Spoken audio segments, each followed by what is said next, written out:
बिस्मिल्लाहिर्रहमानिर्रहीम, अस्सलाम वालेकुम। आपका दोस्त सलमान हैदर। दुआ है परवरदिगार से कि उसने आपको और आपके अहले खाना को अपनी हिफ्ज़ अमान में रखा हुआ हो। इस व्लॉग की अहम तरीन चीज़ें तो डेफिनेटली मरियम बीबी का 5 का टोला वाला वो जो नया बयानिया नया कहाँ है, वो जिसे कहते हैं ना नई शराब पुरानी बोतल के अंदर जिस तरह उन्होंने डाली है। और हम ऑलरेडी ये प्रेडिक्ट कर चुके हैं कि 4 से 5 अफराद से बीच में इन्होंने बात करनी। जो पहले मियां नवाज शरीफ ने मुझे क्यों निकाला कि उस पर चक्कर में रखा हुआ था, उसके बाद वो गुजरांवाला वाली तकरीर, इसको ज़रा थोड़ा मिक्स करके किया गया। लेकिन तज़िये का बिल्कुल नया पैरा आया जो आपके साथ डिस्कस करना है इस व्लॉग के आखिर में करेंगे। इमरान खान साहब का वीडियो लिंक के जरिए जो खिताब हो, जिस तरह इनकी प्लानिंग को सबूताज नहीं किया, फाड़ के रख दिया ना जिसे कहते हैं, बिल्कुल ये 2 पेज कर दिए उसके, उससे मुतलिक भी बताने की कोशिश करूंगा, मैक्सिमम इस चीज़ों को बोलूँ। लेकिन कुछ और अहम तरीन चीज़ें जो आपको पता होना बहुत ज़रूरी है, सियासी बातें, ये सब चीज़ें तो अपनी जगह पर। वो ये है कि IMF का वफ्द आपको पता है कि 29 जनवरी से पाकिस्तान के अंदर मौजूद है। जैसे हमने पेट्रोल की कीमत बढ़ाई, इसाक डार साहब ने वो पहुँच गए, क्योंकि शर्तों में से एक शर्त भी यही थी। और बात इतनी आसान नहीं है जितनी आसान बनाने की कोशिश की जा रही है। और 9 फरवरी तक ये लोग हैं, ये पूरा वफ्द है जिसको पाकिस्तान की जो ख़जाना की जो टीम है, जिसको इसहाक डार साहब लीड कर रहे हैं, उसके साथ मिलकर कर रही हैं। इतनी आसान नहीं है। आप और हम समझें कि शायद पेट्रोल की कीमतें बढ़ गई हैं तो अब सब चीज़ें खलास हो जाएंगी और अब IMF अपनी पैसे की किस्त जारी कर देगा और तमाम चीज़ों की। नहीं, ऐसा नहीं है। अभी इश्क के इम्तिहान और भी है। किस तरीके से कुछ इनसाइट्स पता चली हैं नेगोशिएशन के मुज़ाकरात के हवाले से।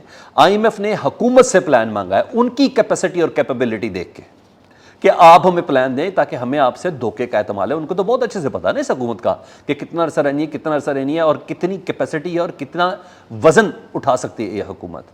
और बहुत सी पूरी दुनिया को पैसे देने वाला कभी बेवकूफ़ तो होता नहीं है। तो उन्होंने पूरा प्लान मांगा है और उन्होंने कहा पहले प्लान दे फिर बात करेंगे। और जब आपका प्लान होगा उसकी अप्रूवल होगी, उस अप्रूवल के बाद फिर कर्ज की जो किस्त है ना उसके सिलसिले में बात हो सकती है। मतलब इतना मामला सादा नहीं है। उनको ये गर्ज है कि हमें शायद किसी किस्म का कोई धोखा मिल सकता है और किसी हमसे पैसे लें और पॉलिटिकल गेन की खातिर आवाम को गैर ज़रूरी कोई सब्सिडियाँ दे दें और हमसे वादा खिलाफ़ी हो जाए, क्योंकि आगे इलेक्शन के चक्कर में तो तमाम चीज़ें हैं। तो उन्होंने कहा आप सियासी फैसले करना शुरू कर दें। तो इसलिए उन्होंने कहा पहले पूरा प्लान दें, लिख के दें, पैरों के अंगूठे भी लगवाने उन्होंने। ये ना हमसे आप पैसे लेके ना आपकी तो मौजें आपकी कौन सी जेब से जा रहा है। तो आपने कहा वो इतना पॉलिटिकल हमने लॉस किया तो थोड़ा गेन करने के लिए हम आपको सब्सिडियाँ देना शुरू कर दें, जो कुछ कर देंगे। नहीं, ऐसा नहीं है, पूरा करें जी। और इस सिलसिले में गर्दिशी कर्जा जो है टोटल जी, उससे मुतलिक इन्होंने बयान किया जी। और उससे मुतलिक कहा गया है 4100 अरब रुपए के गर्दिशी कर्जे ख़त्म करने का क्या प्लान है हुकूमत के पास। इसहाक डार साहब को ये कहा है 4100 अरब रुपए आवाम से कैसे वसूल करने हैं आपने, उसके गर्दिशी कर्जे को ख़त्म कैसे करना है, उस सिलसिले में ये सारी बात हो रही है जी। अच्छा जी, मैनेजमेंट प्लान क्या है वो मांगा है और फिर इसकी अप्रूवल होगी, जिसके सिलसिले में बिजली की फ़ी यूनिट कीमत से मुतल्लिक है कि वो इजाफा होने जा रहा है। बिजली का जो गर्दिशी कर्जा है वो है 2500 अरब रुपए और गैस कीमत में है 1600 अरब यानी 1600 अरब रुपए का गर्दिशी कर्जा, जिसको सर्कुलर डेट कहते हैं, उसका प्लान मांगा है। मतलब बिजली की फ़ी यूनिट कीमत 7 से 10 रुपए फ़ी यूनिट बढ़ाई जाएगी IMF की शराइत के मुताबिक। जिस किस्म का IMF प्लान पाकिस्तान की हुकूमत से वजारत ख़जाना से मांग रही है, जो मास्टर डार हैं उनसे जो मांग रही है, उसकी रोशनी में जी हुकूमत फौरी नहीं बढ़ाना चाहती ना, और क्या करना, दफना देना है आवाम को।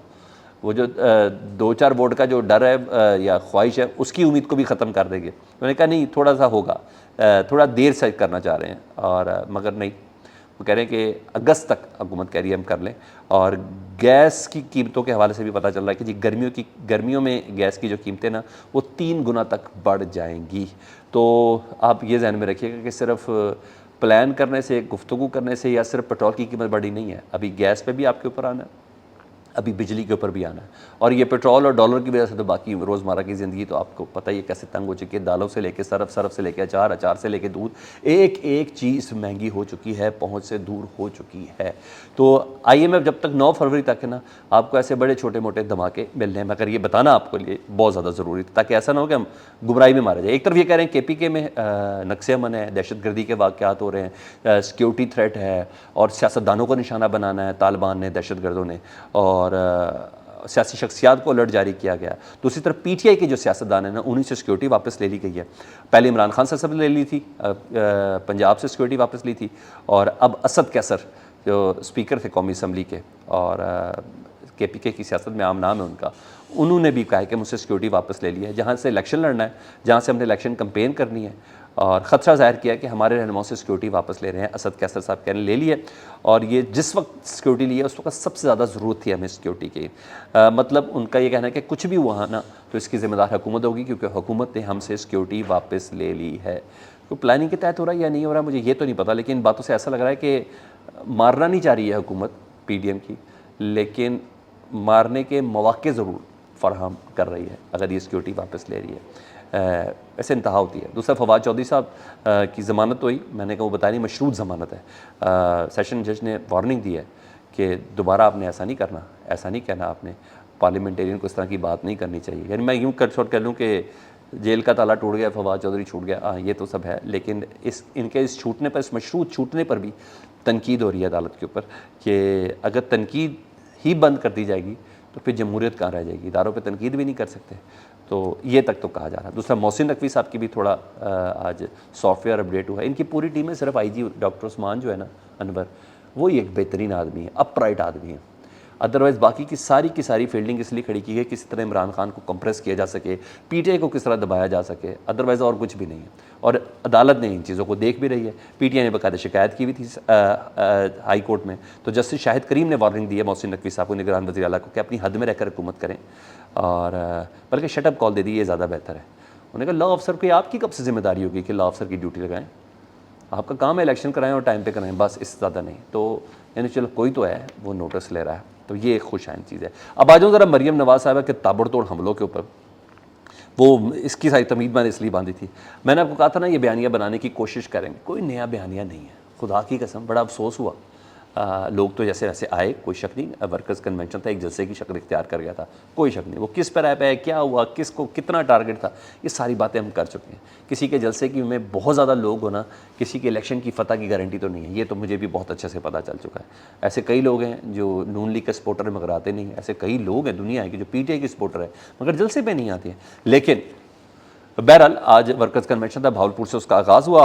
उन्होंने, मरियम बीबी ने बयानिया बनाने की कोशिश की है और अदलिया से उन्होंने आगाज़ किया। याद है मैंने आपको 20-25 दिन पहले कहा था कि इन्होंने बयानिया बनाने की कोशिश करें अदलिया और इस्टेब्लिशमेंट से मुतल्लिक। तो अदलिया से उन्होंने आगाज़ किया। जस्टिस खोसा पनामा केस का जो फैसला इमरान खान साहब के ऊपर दिया, नवाज शरीफ साहब के ऊपर दिया था, उन्होंने कहा ये 5 का टोला है जी, जिसमें जस्टिस खोसा का नाम उन्होंने रखा है। ये मुल्क के आज के इन हालात के ज़िम्मेदार हैं। पाकिस्तान का जो आज हाल हुआ है इन 5 की वजह से हुआ। दूसरा, डैम वाले बाबा साकिब निसार, जिन्होंने इमरान खान साहब को सादिक और अमीन कहा था, ये जितने ने इनके मुखालफत में फैसले दिए वो तमाम पाकिस्तान की बर्बादी का दरअसल बाइस बनते हैं इनकी बुक्स के मुताबिक। तो साकिब निसार साहब को डैम वाला बाबा कहा उन्होंने जी। इमरान खान तीसरा, उनका तो नाम लेना वाजिब था। और उनकी 2 बैसाखियाँ, मैं आपको बता दूँ बैसाखियाँ, एक जनरल बाजवा साहब के मुतालिक एक बैसाखी को कहा, दूसरा जनरल फैज़ का मुतालिक। तो इन्हें इतना पता चल गया कि आज की तारीख में जनरल बाजवा से मुतालिक अगर एक पेज पर है ना मुस्लिम लीग, तो जनरल बाजवा ऐसी शख्सियत है जिनसे मुतालिक एक पेज के ऊपर है। तो इनको पता है ना इस्टेब्लिशमेंट और अदलिया के ख़िलाफ़ अगर बात करेंगे तो आगे बढ़ेंगे। इमरान खान का एंटी इस्टेब्लिशमेंट बयानिया वैसे भी बिक रहा है, तो ये कोई नया चूरन तो ला नहीं सकते। तो वही बात कट शॉर्ट ये कि नई शराब पुरानी बोतल में डाल के इन्होंने बेची है। जिस तरह मुझे क्यों निकाला वाली रैली थी, जिस तरह वोट को इज्जत दो वाली चीज़ थी, जिस तरह गुजरांवाला की तकरीर थी, नथिंग एनी न्यू, इनकी ज़िंदगी में कुछ नहीं है। लेकिन बहरहाल हैरान हूँ कि वो किस तरह हुकूमत की पॉलिसी को डिफेंड कर रही थी। इमरान खान साहब को कह रही थी कि आज महंगाई का ज़िम्मेदार इमरान खान है, आज KPK में दहशतगर्दी का ज़िम्मेदार इमरान खान है, आज डॉलर की कीमत बढ़ने का ज़िम्मेदार इमरान खान है, आज पेट्रोल की कीमत बढ़ने का ज़िम्मेदार इमरान खान है, आज लोड शेडिंग होने का ज़िम्मेदार इमरान खान है। तो हर चीज़ का इमरान ज़िम्मेदार है। तो फिर लेट्स सी, देखें, इलेक्शन करा लें, ये मैदान है, ज़रा खेल लेते हैं, अच्छी बात है। तो खान साहब की भी कुछ चीज़ें हैं, उनके उस पॉइंट्स को भी मैं ज़रा थोड़ा आपके साथ डिस्कस करना चाहता हूँ जी।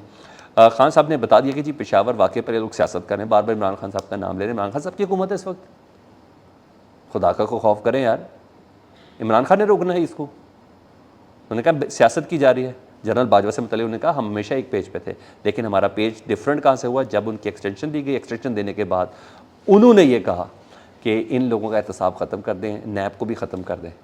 और वहाँ से मेरा हुआ कहते मैं तो वोट लेके इस वजह से आया था एहतसाब के हवाले से, और इस वजह से ही हुआ। दूसरा, उन्होंने जनरल फैज़ से मुतल्लिक बताया, उन्हें किसके अलावा कोई नहीं है। उन्होंने कहा कोई इख्तलाफ मेरा नहीं था। मैंने गवर्नर KPK जानबूझ के डिक्लेयर कर रहे हैं और ये आइन की खिलाफ वर्जी, इनके ऊपर आर्टिकल 6 लग सकता है। और उन्होंने कहा डॉलर के मुकाबले 90 रुपये गिर गया रुपया पाकिस्तान का, 90 रुपये गिर गया डॉलर के मुकाबले में। उन्होंने कहा इसका मैं ज़िम्मेदार हूँ, आप लोग हमारे पे जिम्मेदारी डालने की कोशिश करें। उन्होंने कहा डॉलर मज़ीद महंगा होगा, बिजली मज़ीद महंगी होगी, गैस मज़ीद महंगी होगी। 8 लाख प्रोफेशनल हैं जो उम्मीद छोड़ के मुल्क से बाहर चले गए हैं। उन्होंने कहा लेकिन इस दौरान ये सब चीज़ें महंगा करने के दौरान 1100 अरब रुपए के केसेस इन्होंने अपने ख़त्म कराए हैं। उन्होंने कहा इनका इलेक्शन कराने का प्लान नहीं था, जिसकी वजह से मैंने असम्बली तहलील की ताकि अब ये इलेक्शन हालात में कराएं। इनका ये था कि जब तक PTI ख़त्म नहीं होती ना उसका इंतज़ार कर रहे थे। उन्होंने कहा मैंने असम्बली तहलील की, सारी मेरी प्लानिंग का हिस्सा था।